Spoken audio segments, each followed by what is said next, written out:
17 ang sugatan sa pagbangga ng isang minibus sa puno sa Balanga, Bataan. Sumalpok naman ang isang jeep sa likuran ng isang bus sa Quezon City. 9 ang sugatan.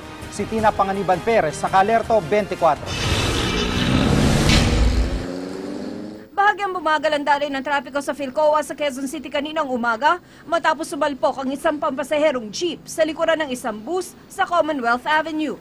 Ayon sa driver ng bus, nakahinto siya noon dahil mabigat ang daloy ng trapiko. Sabi naman ng driver ng jeep, bigla siyang nawala ng preno.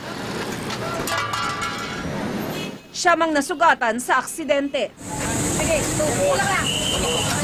Sa Balanga City, Bataan, 17 ang sugatan matapos bumangga ang sinasakyan nilang minibus sa isang puno. Kumat ho yung tricycle. Kumat. Pinawasan ng driver kaya sumalpok kami sa puno. Sa lakas ng impact, natanggal ang mga upuan at tumilapon papunta sa harap ng bus ang ilang pasahero. Nagising na lang po ako, nandun ako sa nakaipit na ako sa pinto. Tina Panganiban Perez, Nakaalerto, 24.